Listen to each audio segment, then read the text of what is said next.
ആഷിഖെ, രാഘവ് ചദ്ദ ആം ആദ്മി പാർട്ടിയുടെ ഒരു MP ആയിരുന്നു. അദ്ദേഹം ആം ആദ്മി വിട്ട് BJP-യിലേക്ക് കുടിയേറിയിരിക്കുകയാണ്.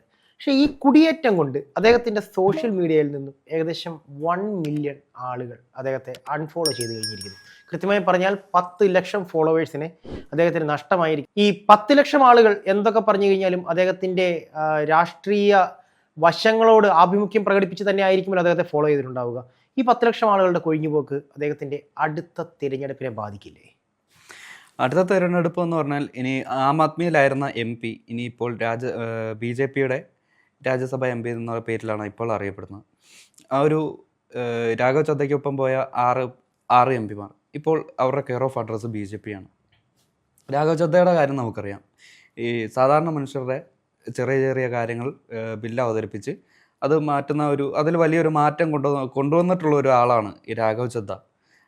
ഈ BJP-യെക്കുറിച്ച് സംസാരിക്കുന്നില്ല അല്ലെങ്കിൽ പ്രധാനമന്ത്രി വിമർശിക്കുന്നില്ല എന്ന പരാതിയിലാണ് ആം ആദ്മി അദ്ദേഹത്തെ നിശബ്ദരാക്കാൻ നോക്കിയത്. തുടർന്ന് അദ്ദേഹം ഒരു വാർത്താ സമ്മേളനം വിളിക്കുകയും അദ്ദേഹം ഉൾപ്പെടെ 7 പേർ BJP-യിലേക്ക് കൂടുമാറുകയായിരുന്നു. അതിൻ്റെ പിന്നാലെയാണ് ഇതുപോലെ 1 മില്യൺ ഫോളോവേഴ്സ് അദ്ദേഹത്തിൻ്റെ ഇൻസ്റ്റാഗ്രാമിൽ നിന്ന് അൺഫോളോ ചെയ്യപ്പെടുന്നത്.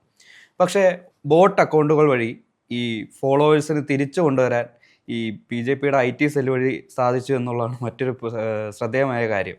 ഈ ബോട്ട് അക്കൗണ്ടുകൾ എന്താണെന്ന് നമുക്ക് പറയാതെ തന്നെ അറിയാവുന്നതാണല്ലോ. ഇപ്പോൾ ഈ പ്രധാനമന്ത്രിയുടെ ഫോളോവേഴ്സ് എടുത്ത് നോക്കുകയാണെങ്കിൽ ഒരു ഇന്ത്യൻ സ്പോർട്സ് താരങ്ങളായ വിരാട് കോഹ്ലി, അതുപോലെ സച്ചിൻ, അവർക്കെല്ലാം ഉള്ള ഒരു ഫോളോവേഴ്സിനേക്കാൾ ഇരട്ടിയാണ് ഒരു പൊളിറ്റീഷ്യനായ പ്രധാനമന്ത്രി നരേന്ദ്രമോദിയുടെ. ഇതിൽ പകുതി മുക്കാലും ഇതുപോലെ ബോട്ട് ഉപയോഗിച്ചുള്ള ഫോളോവേഴ്സാണെന്ന് മുമ്പ് തന്നെ നമ്മൾ കണ്ടതാണ്. ഒരു ഫോളോവേഴ്സ് ഉള്ള ഒരു ഇൻസ്റ്റാഗ്രാം അക്കൗണ്ടിൽ ആക്ടിവിറ്റീസ് കൂടുതലായിരിക്കും. പക്ഷേ അദ്ദേഹത്തിൻ്റെ ഒരു പേജിൽ ആക്ടിവിറ്റീസ് എന്ന് പറഞ്ഞാൽ തികച്ചും നോർമലാണ്. ഒരു പൊളിറ്റീഷ്യൻസിലുള്ള ഒരു ക്രൗഡ് അല്ലെങ്കിൽ ഒരു പുള്ളിങ് ആ ഒരു അക്കൗണ്ടിൽ പ്രധാനമന്ത്രിയുടെ പേജിൽ ഇതുവരെ ഇല്ല. അപ്പോൾ അതുകൊണ്ടാണ് ഞാൻ പറയുന്നത് ഇദ്ദേഹത്തിൻ്റെ ഫോളോവേഴ്സും ഇതുപോലെ ഫേക്ക് ബോട്ടുകൾ ഉപയോഗിച്ചുള്ള ഒരു തള്ളിക്കയറ്റമാണ് ഈ ഒരു ഫോളോവേഴ്സിൽ ഉണ്ടായിരിക്കുന്നത്. ഇതേ ഒരു കെമിസ്ട്രി അല്ലെങ്കിൽ ഈ ഒരു തന്ത്രം തന്നെയാണ് ഈ രാഘവ് ചദ്ദയുടെ ഇൻസ്റ്റാഗ്രാം ഫോളോവേഴ്സായിട്ട് വന്നിരിക്കുന്നത്. ആഷിഖെ, എനിക്കൊരു ചെറിയ സംശയമുണ്ട്. ഈ പ്രധാനമന്ത്രിയുടെ സോഷ്യൽ മീഡിയ ഹാൻഡിൽ ചെയ്യുന്നത് തിരുവല്ലയിലെ NDA സ്ഥാനാർത്ഥിയായിരുന്ന അനൂപ് ആന്റണിയാണ് എന്നൊരു ടോക്ക് കേട്ടിട്ടുണ്ട്. ഇത് വാസ്തവമാണോ? അത് BJP-യിലേക്ക് വന്നു കയറിയ മുതൽ അദ്ദേഹത്തിന് നൽകിയത് ഒരു മീഡിയ കോർഡിനേറ്റർ എന്നുള്ളൊരു സ്ഥാനമാണ്. പ്രധാനമന്ത്രിയായിട്ട് ഏറെ അടുത്തിടപെടുന്ന ഒരാൾക്ക് കിട്ടുന്ന ഒരു പൊസിഷൻ.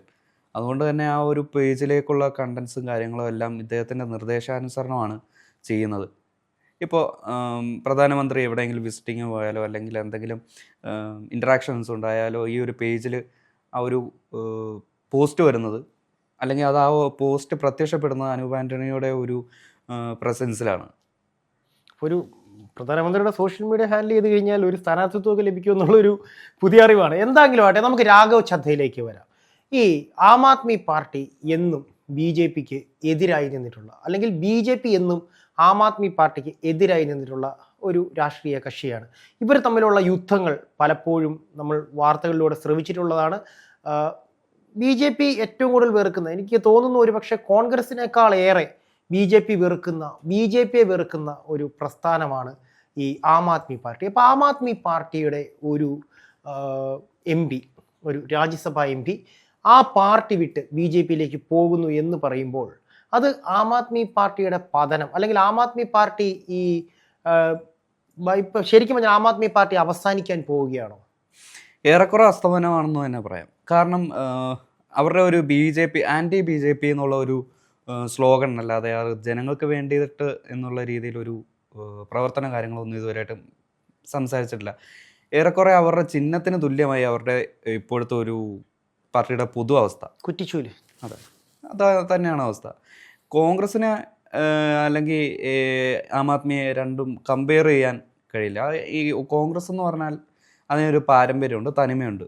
അല്ലാതെ ഈ അണ്ണാ ഹസരയിലൂടെയാണ് ഈ ആം ആദ്മി എന്നുള്ള പാർട്ടിക്ക് ജനനം കൊള്ളുന്നത്.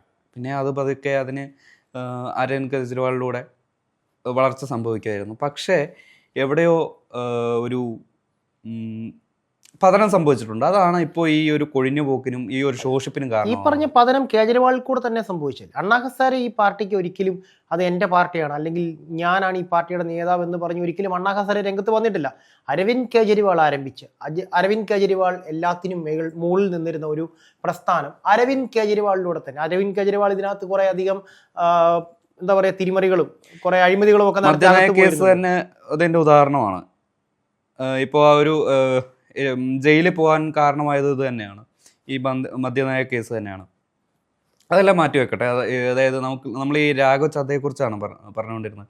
ഒരു യങ് ആയിട്ടുള്ള ഒരു ചാമിങ് MP, ഒരു ഗ്ലാമറസ് ആയിട്ടുള്ള ഒരു മുഖമായിരുന്നു ഈ ഒരു രാഘവ് ചദ്ദയ്ക്ക്. ഏറ്റവും ചെറിയ പ്രായത്തിൽ പാർലമെൻറ്റേറിയനായി. അതുപോലെ തന്നെ ഇപ്പോൾ നമ്മുടെ ഡെലിവറി ബോയ്സിൻ്റെ ഒരു സമയം, ജോലി സമയം കുറയ്ക്കണം, പിന്നെ എയർപോർട്ടിലെ ഭക്ഷണത്തിൻ്റെ വില ഏറ്റവും കൂടിയ വില കുറയ്ക്കണം, അതുപോലുള്ള ഒരുപാട് ബില്ലുകൾ രാജ്യസഭയിൽ പാസ്സാക്കാൻ രാഘവ് ചദ്ദയ്ക്ക് ആയിട്ടുണ്ട്. അതുകൊണ്ട് ഒക്കെ തന്നെയാണ് ആ ഒരു ഫോളോവേഴ്സ് കൂടാൻ കാരണം. പക്ഷേ എന്താ ആ ഒരു BJPയിലേക്ക് കാലെടുത്ത് വെച്ചതോടെ ആ BJPയെ വെറുത്തതിനോടെ കൂടെ ആ ഒരു വെറുപ്പ് രാഘവ് ചദ്ദയിലേക്ക് വളരുകയായിരുന്നു. അതിൻ്റെ ഒരു തെളിവാണ് ആ ഒരു ദശലക്ഷം ഫോളോവേഴ്സ് അൺഫോളോ ചെയ്ത് പോയത്. പക്ഷേ അവരെ ഒരു ബോട്ട് വഴി തിരിച്ചെടുക്കാൻ ഫോളോവേഴ്സിന് കഴിയുമെങ്കിൽ ആ ഒരു ജനപ്രീതി ഈ രാഘവ് ചദ്ദയ്ക്ക് ഇനി ഉണ്ടാവണമെന്നില്ല. ആക്ടിവിറ്റികൾ കുറയുകയല്ലേ ബോട്ട് വരുമ്പോൾ. എന്താണെങ്കിലും രാഘവ് ചദ്ദ പാർട്ടി വിട്ടു പോയിരിക്കുന്നു. ആം ആദ്മി പാർട്ടി ഇപ്പോൾ മൗനം പാലിക്കുകയാണ്. പക്ഷേ എനിക്കറിയേണ്ട മറ്റൊരു വിഷയം എന്ന് പറയുന്നത് കൂറുമാറ്റ നിരോധന ചട്ടം, അല്ലെങ്കിൽ കൂറുമാറ്റത്തിനെതിരായി പാർലമെൻറ്റിൽ ഒരു ചട്ടം നിലവിലുണ്ട്. ആ ചട്ടം എന്തുകൊണ്ട്? കാരണം ഒരു MP ആണ് പോയിട്ടുള്ളത്. തീർച്ചയായും കൂറുമാറ്റ നിരോധന ചട്ടം ആം ആദ്മി പാർട്ടി പ്രയോഗിച്ചിട്ടുണ്ടാവുമെന്ന് തന്നെയാണ് എൻ്റെ വിശ്വാസം. പ്രയോഗിച്ചിരുന്നു. പക്ഷേ സ്പീക്കർ അത് നിർദ്ദേശം തള്ളുകയായിരുന്നു. അതുമാത്രമല്ല, ഈ പോയ 7 പേർ ചേർത്ത് BJPയുടെ രാജ്യസഭ MPയുടെ അംഗബലം അവിടെ ആ ഒരു പാർലമെൻറ്റിൽ അവരുടെ അംഗബലം അവിടെ വർദ്ധിക്കുകയാണ് ഉണ്ടായത്. ഇപ്പുറത്ത് 3 പേരായിട്ട് ശോഷിച്ചപ്പോൾ ഇപ്പുറത്തൊരു ആ 7 പേർ ഇവിടെ ചേർന്നിരിക്കുന്നു BJPയിൽ. അതാണ് ഇവിടെ സംഭവിച്ചത്. 10 MP ഇപ്പോൾ വെറും 3 ചുരുങ്ങിയിരിക്കുന്നു. 7 പേർ പോയി. എന്താണെങ്കിലും മറ്റൊരു കാര്യം എന്താണെന്ന് വെച്ചാൽ, ഈ രാഘവ് ചദ്ദയ്ക്ക് പകരം പഞ്ചാബിൽ നിന്ന് തന്നെയുള്ള അശോക് മിത്തലിനായിരുന്നു ആ ഒരു ഡെപ്യൂട്ടി ലീഡറിലേക്ക് പരിഗണിച്ചിരുന്നത്. പക്ഷേ അതിന് പിന്നാലെ അശോക് മിത്തലിന് വീട്ടിൽ വന്ന എൻഫോഴ്സ്മെൻറ്റ് ഡയറക്ടറേറ്റിൻ്റെ ആ ഒരു റെയ്ഡ്, അതിൽ പേടിച്ച് അശോക് മിത്തൽ ഉൾപ്പെടെ നമ്മുടെ ഈ ഹർഭജൻ സിംഗ് ഇല്ലേ, അദ്ദേഹവും ഈ രാഘവ് ചദ്ദയോടൊപ്പം ചെന്ന് BJPയിലേക്ക് പതിക്കുകയാണ് ഉണ്ടായത്. ശരിക്കും പറഞ്ഞു കഴിഞ്ഞാൽ BJP പഴുതടച്ച് പണി തുടങ്ങി. ആം ആദ്മി പാർട്ടി, അവരുടെ ഏറ്റവും വലിയ ശത്രുവായി അവർ കണ്ടിരുന്ന ആം ആദ്മി പാർട്ടി പതനത്തിലേക്ക് പോവുകയാണ്. ഇനി അവർക്ക് കേന്ദ്രത്തിൽ ഒരേ ഒരു ശത്രു എന്ന് പറയുന്നത് കോൺഗ്രസ് മാത്രമാണ്. കോൺഗ്രസിനെതിരെ അവർ പ്രയോഗിക്കാവുന്ന കാര്യങ്ങൾക്കെല്ലാം ഒരു പരിമിതിയുണ്ട്. എന്താണെങ്കിലും രാഘവ് ചദ്ദ ഒരു അടയാളമാണ്. കാരണം ഒരു വ്യക്തിയിലൂടെ ഒരു പ്രസ്ഥാനം ഒന്നാകെ എങ്ങനെ തകരുന്നു എന്നതിൻ്റെ ഉത്തമ ഉദാഹരണം. പക്ഷേ ബോട്ടൊക്കെ വർക്ക് ചെയ്യുന്നത് സോഷ്യൽ മീഡിയയിൽ മാത്രമാണ്. ഇനി വരുന്ന തെരഞ്ഞെടുപ്പിൽ നമുക്കറിയാം എന്താണ് രാഘവ് ചദ്ദയ്ക്ക് സംഭവിക്കുക എന്ന്.